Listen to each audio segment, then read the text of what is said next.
What questions should we ask a client who comes to us with binge eating to get to the root of the problem the fastest way possible? Welcome, welcome.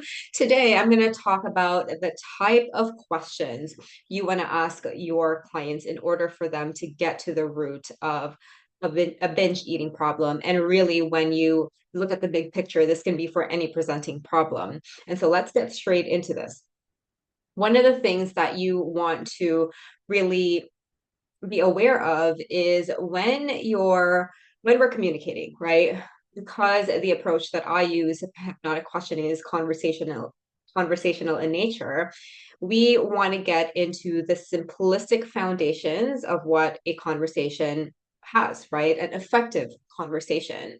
One is the one person is asking the question and the other person is answering, right? And so when you're asking your questions, the type of questions that you ask and the quality of it is going to be key to help you get there faster.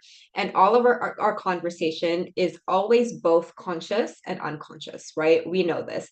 When we are talking, only a very small percentage is actually about the words.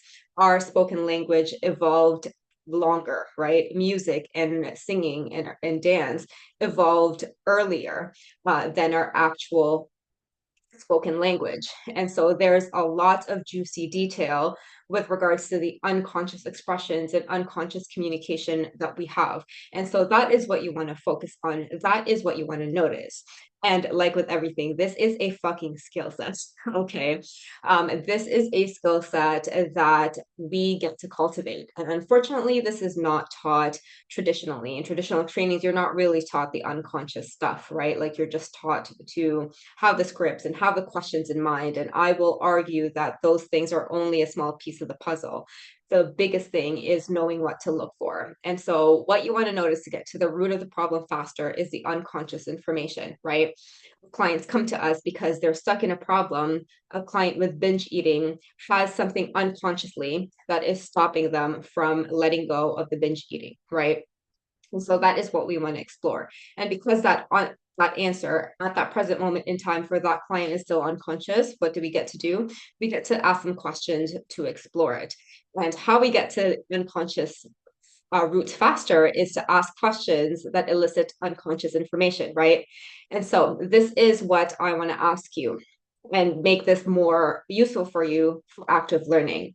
What are the signs that the unconscious mind is in action?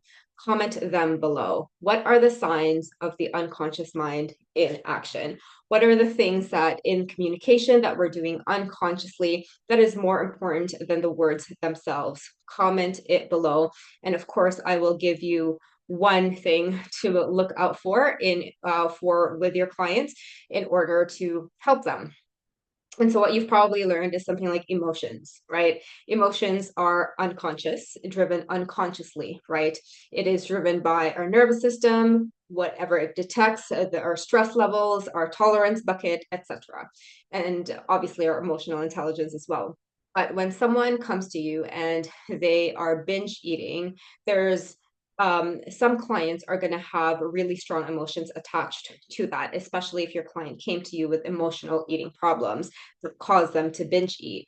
So, for example, you're having a conversation with your client and they're saying things like, yeah, I feel very ashamed when I eat that extra cookie, which then makes me feel really bad about myself and it causes me to eat more.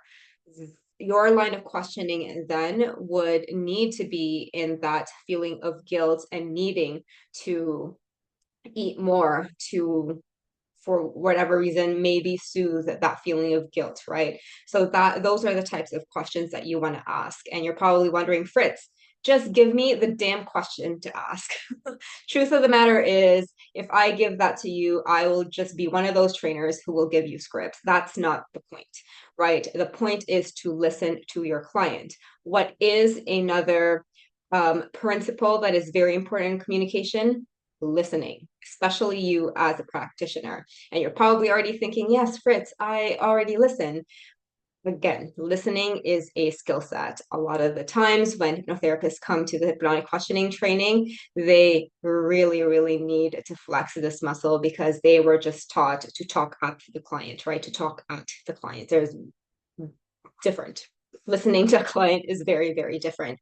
So you want to practice this muscle again. You want to practice the skill. And so when your client is like, yes, I feel very ashamed when I have this binge eating. Like if I eat an extra piece of cake, I just feel ashamed. And when I'm ashamed, it makes me feel so bad that I want another piece and another piece. And at the end, I just feel so damn horrible that I feel bad about myself. And then I feel like shit in the next day or a few hours after, and I'm just spiraling down.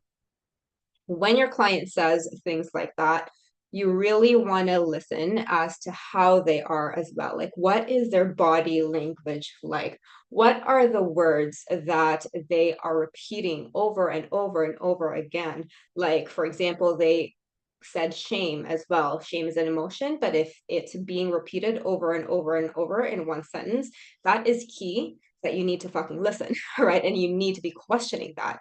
And so that is what you want their attention to be focused on. Ask about the shame, ask about that feeling. Like, how are their thoughts? How are their emotions? How is their body feeling when they're eating that cake?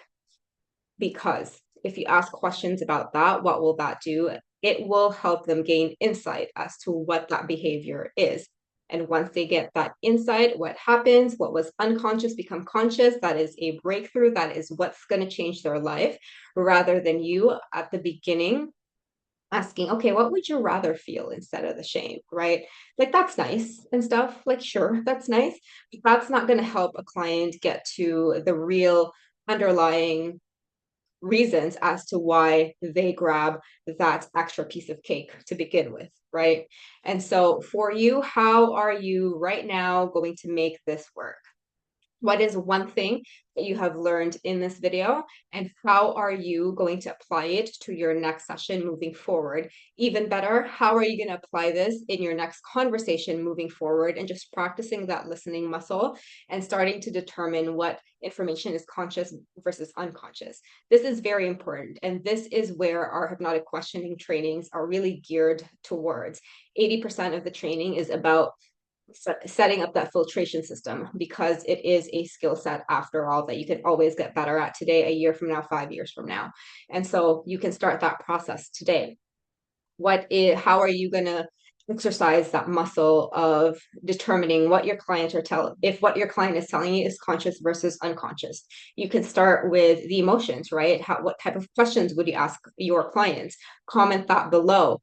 Make this active for you, make it useful.